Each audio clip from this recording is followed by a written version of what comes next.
Rosalie, may plano na ba si Representative Sandanya kaugnay ng pagpapatuloy ng pagdinig ng House Justice Committee sa impeachment complaints laban sa Vice Presidente? Ella, isa si House Deputy Minority Leader at Akbayan Party List Representative Percy Sandanya sa mga inaasahang susuri sa mga dokumentong ipinapasapina ng House Justice Committee kaugnay ng pagpapatuloy ng pagdinig sa impeachment complaints laban kay Vice President Sara Duterte sa April 14.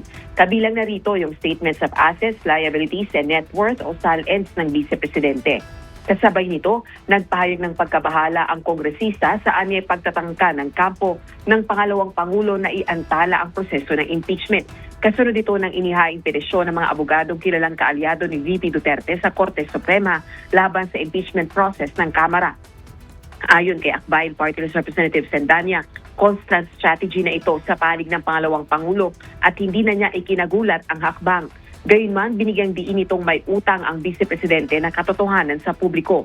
Matagal na rin anyang dapat tinutugunan ni VP Duterte ang mga kinakaharap ng mga alegasyon ng impeachable offense kaugnay ng maling paggamit ng confidential funds, matinding pagbabanta sa buhay ng Pangulo, First Lady at dating House Speaker, hindi maipaliwanag na yaman at umano'y panunuhol.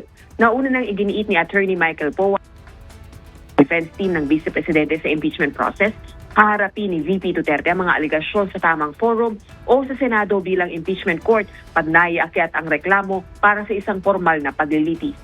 Balik sa iyo, Ella. Maraming salamat, Rosalie Coz.